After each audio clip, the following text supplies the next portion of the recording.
A este se debe la interrupción y el error en la dicción. Habrá que hacer algo.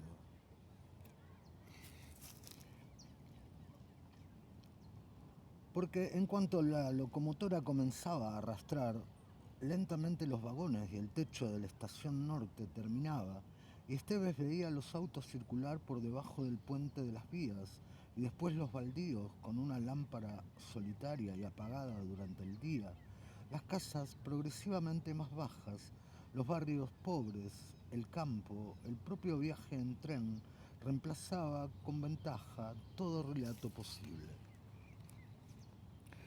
O, para expresarlo mejor, era todo relato posible.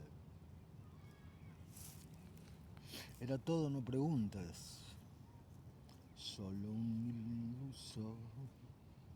La marcha lenta, al principio y progresivamente más veloz de la locomotora, hacía que el mundo formado por los vagones de primera, de segunda y pullman tomaran impulso y estuviera lanzado después en una historia que se desarrollaba repetida, naturalmente, hasta detenerse en un punto de llegada, la gran estación de Retiro en Buenos Aires, de un modo tan inevitable como un destino. A Esteves le gustaba leer policiales. Como en las policiales, parte del viaje, o el relato, era pura fórmula. Inevitablemente pasaba el proveedor de gaseosas y sándwiches impidiendo dormir a todo el mundo con su pregón. Inevitablemente, pero solo en algunas épocas, pasaba también el mozo del coche comedor, que anotaba reservas para la cena o el almuerzo. Inevitablemente el tren se detenía en San Nicolás primero y en Miguelete después. Así como en la vida o en las historias hay momentos de calma, de reflexión, pero que nada tienen que ver con el punto final de arribo. Inevitablemente el baño de caballeros del vagón estaba ocupado o roto o bastante sucio. Pero también, como en toda policial, lo que importaba eran los detalles que variaban. El compañero o la compañera de asiento primero y del coche comedor después, los ocupantes de los demás vagones o el clima que se desplegaba como un telón más allá de las ventanillas, nubes, cielo azul, lluvia torrencial o mansa.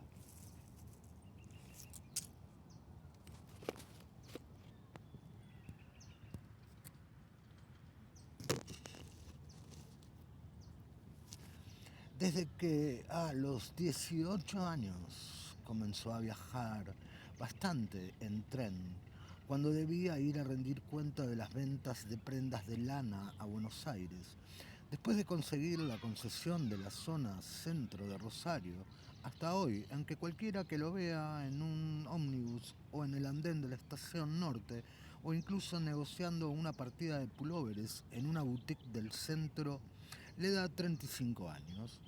Esteves ha viajado en tren como quien viaja en una historia.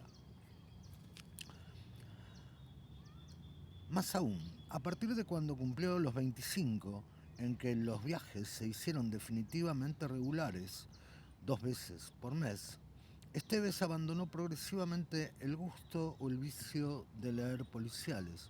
A tal punto una cosa reemplazaba a la otra.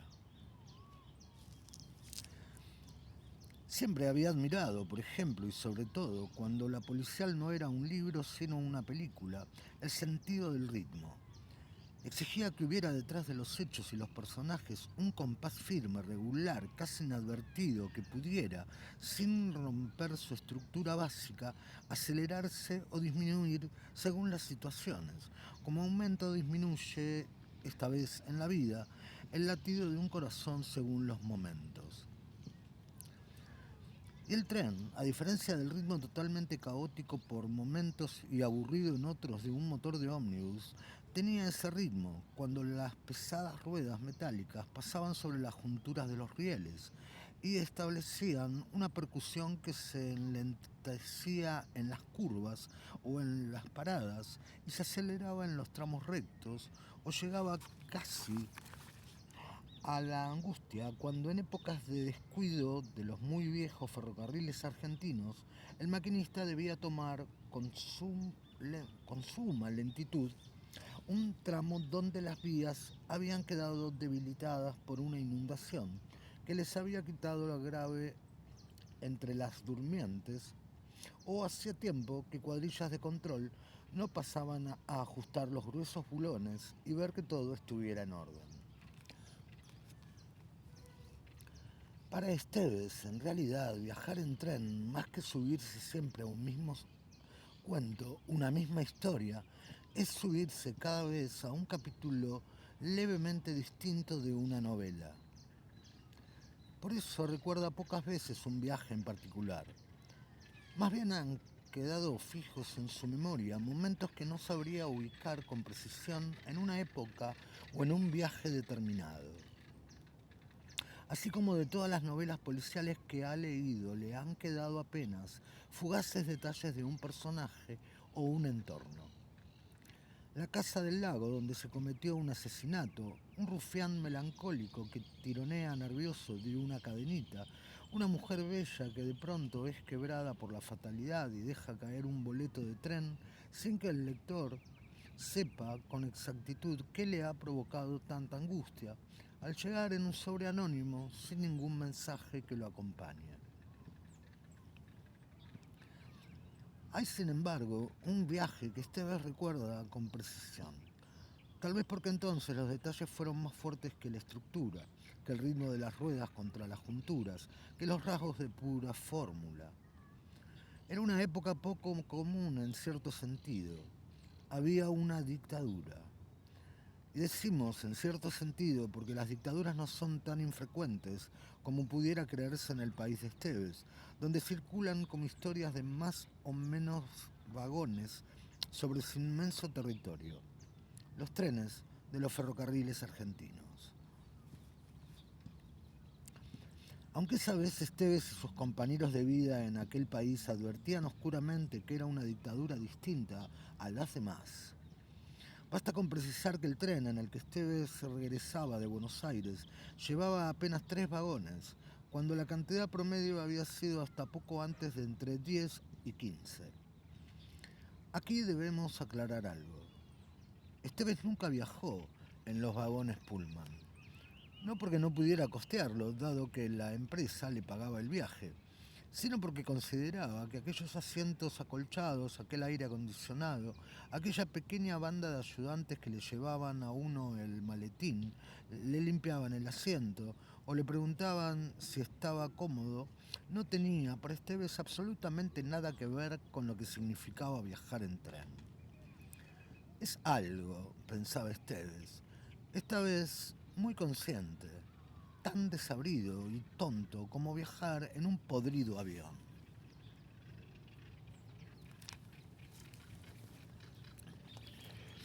De modo que Esteves estaba viajando en un tren muy corto y por lo tanto extravagante, poco común, en medio de una dictadura argentina que la gente palpaba distinta a las demás, en un vagón de primera que suelen tener asientos un poco más cómodos que los de segunda, aunque menos clima comunitario, y menos que los de Pullman, aunque son más personalizados. Los dos hechos que hicieron que Esteves terminara por separar ese viaje de los demás en su memoria son de tipo exactamente opuesto. El primero inexplicable, el segundo, en cambio, mucho más asimilable a una historia. Es más, a Esteves nunca le ha costado contar en rueda de amigos o conocidos el segundo.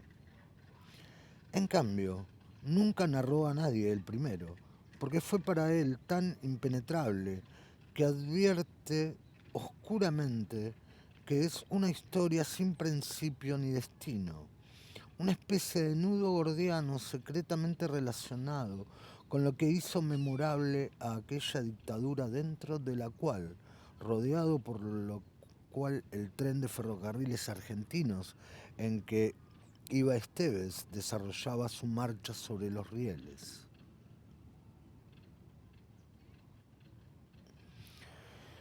De todos modos, fue así.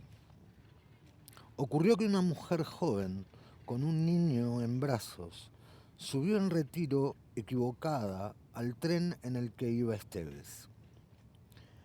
Ella tenía pasaje para Córdoba, para un tren que estaba seleccionado en otra plataforma. La mujer se angustió mucho al principio y su angustia hizo que casi todo el pasaje del vagón de primera, incluido Esteves, sintiera compasión por ella e insistiera una y otra vez en que todo se resolvería. Después de todo, el pasaje a Córdoba salía más caro, el doble, que el de Rosario, y por lo tanto la mujer tenía pleno derecho económico a viajar en el tren equivocado.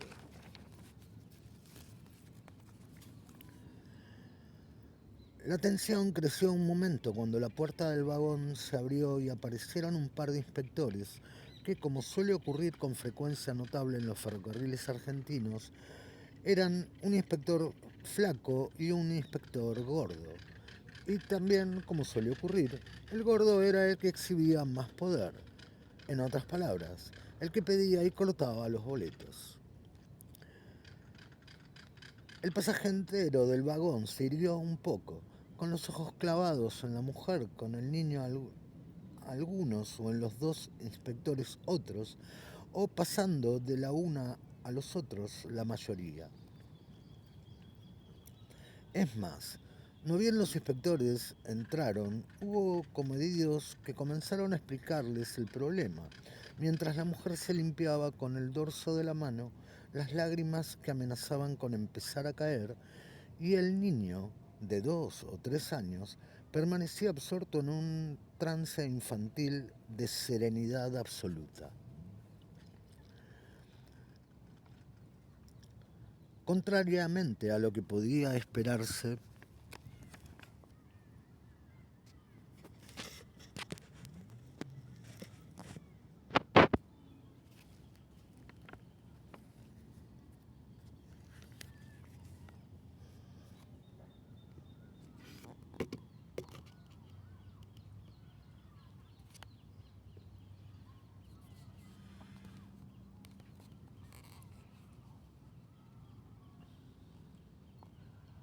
el inspector gordo resultó bonachón, comprensivo. Se acercó a la mujer y se informó en detalle de su problema. Allí empieza lo que Esteves no puede explicarse, tal vez porque se formó parte de lo que ocurrió.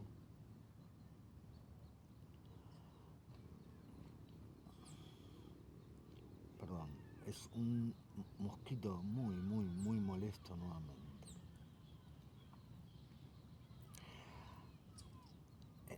Lo que Esteves no puede explicarse. Tal vez porque formó parte de lo que ocurrió más de lo que hubiera deseado, y eso le impide tener la imparcialidad de un observador. A pesar de que el pasaje entero comprendía y compadecía a la mujer, y de que el inspector también lo comprendía y compadecía, la decisión final legal que el pasaje del vagón no llegó a discutir con la suficiente energía como para impedirla, aunque hubo veladas críticas en los rincones al inspector y hasta a la pareja de inspectores. La decisión final fue que la mujer debía descender en un punto intermedio del recorrido y de la noche en un andén vacío y desprovisto de una población que la rodeara, instalado allí simplemente en medio de la pampa, para que después la mujer hiciera lo que pudiera, conseguir un auto que la acercara a un punto civilizado, empezar a caminar en medio de la noche sin destino fijo o sentarse a llorar. En otras palabras, protagonizar una de esas historias que Esteves odiaba, sin principios, sin desarrollo claro, sin final, sin rieles, sin ritmo. El inspector, después de aclararle a la mujer con su voz comprensiva, bonachona, que no perdería dinero porque el pasaje podía ser utilizado en otro viaje semejante, se dirigió hacia la locomotora para avisar al maquinista la breve detención. Y unos 20 minutos después, en medio de comentarios ahora sí soliviantados, hasta violentos, contra reglas tan estúpidas como la que obligaba a una mujer con un niño a quedar sola, a la buena de Dios, en medio de la nada, el tren se detuvo brevemente. Apenas el tiempo de dejar que la mujer llegara a la escalerilla metálica y descendiera, para después seguir su camino.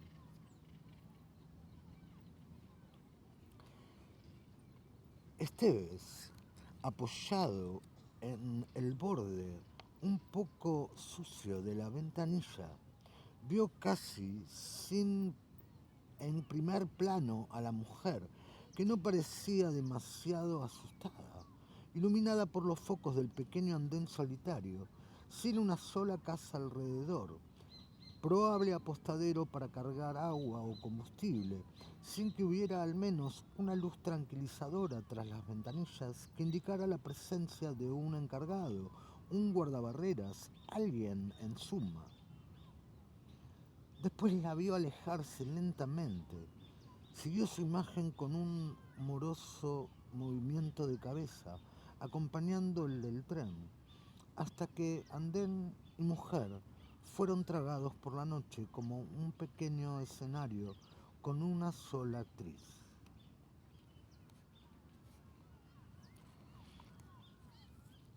La asociación del andén desértico con el teatro, Esteves la recuerda cada vez que recuerda el viaje, porque motivó en realidad la segunda parte, la comprensible, la que no tuvo inconvenientes en narrar más tarde.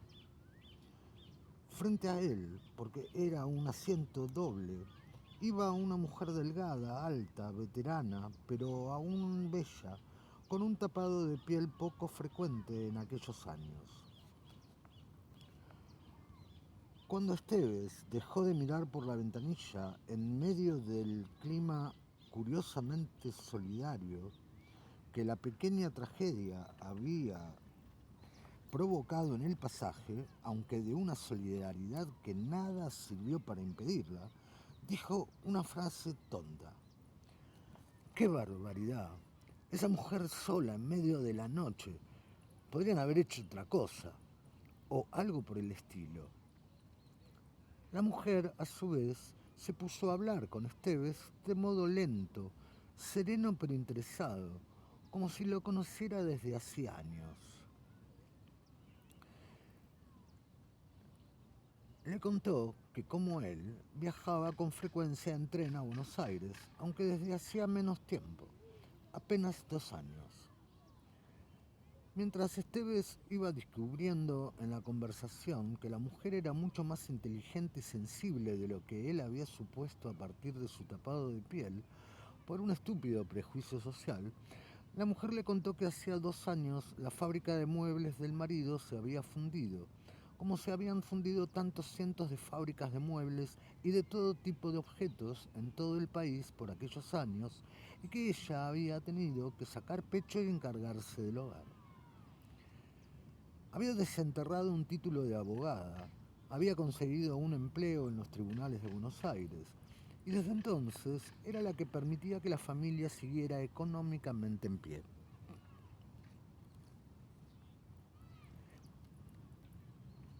A Esteves le extrañó que la mujer no lo dijera con orgullo, sino con cierta pena, y tanteó delicadamente el motivo. Lo que preocupaba a la mujer era que el marido se sentía resentido con la situación. Después de haber sido el laborioso pater familias que traía cotidianamente el sustento, Deambulaba ahora solo y sin propósito en la vida por los cuartos de la casa, cada vez más deprimido, tal vez imaginando inexistentes aventuras de su mujer en Buenos Aires. Esteves se conmovió porque la mujer le contaba, aunque se dio cuenta de que en buena medida estaba descargando parte de la emoción contenida, cuando ocurrió lo de la otra mujer, la del niño, la del andén en la noche, y comenzó a hablar con un tono tan lento, personal e íntimo como ella. Mientras lo hacía, no dejó de tomar en cuenta que la mujer se desabrochaba poco a poco el tapado y que un momento después se lo abría, en una mezcla de reacción objetiva ante el cambio de clima del vagón. De pronto hacía más calor, tal vez porque había empezado a funcionar la calefacción, que tan mal suele funcionar en los ferrocarriles argentinos, pero también en parte por el calor mismo del diálogo. Relajado ya por completo, confidencial, Esteves llegó a decirle a la mujer que muchos años atrás, cuando muchacho, había pensado en ser escritor, en narrar historias que atraparan al lector. La reacción de la mujer fue inesperada, pero en última instancia comprensible. Se irguió bruscamente al oír la confesión y con ojos brillantes, acuosos, que le quitaban muchos años de encima a su rostro, le dijo que ella por su parte siempre, y recalcó por segunda vez, siempre, había querido ser actriz. Pero había vivido desde niña en San Nicolás, que era una ciudad pequeña, sin llegar a tener la oportunidad de seguir después de sus primeros escarceos con el teatro liceal, porque decidió dedicarse al estudio de leyes y allí estaba, manteniendo a la familia y un tanto deprimida porque el marido circulaba por las habitaciones vacías con las manos en los bolsillos. A esa altura, Esteves disfrutaba plenamente de la situación,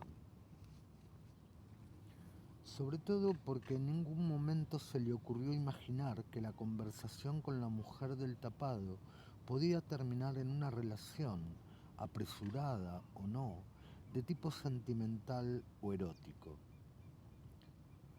A eso lo ayudaba, por su parte, el hecho de que fueran los dos rodando sobre las ruedas de un tren, rodeados por el ritmo gratuito y persistente que imprimían las junturas de los rieles a las pesadas ruedas de metal. Pero sobre todo, porque esa historia de la mujer del tapado, sin que él lo supiera, iba a recordarla siempre en el futuro como la parte explicable del viaje, no para ocultar, sino indisolublemente ligada a la otra, la sumergida, la inexplicable, la de la mujer que se equivocó de tren. Quería ir a Córdoba y se subió al de Rosario, que se quedó perdida e intraducible, como tantas otras cosas de aquella época, en un pequeño, solitario, nocturno andén de los ferrocarriles argentinos. Es un fin con dedos, es un fin con dedos, es un fin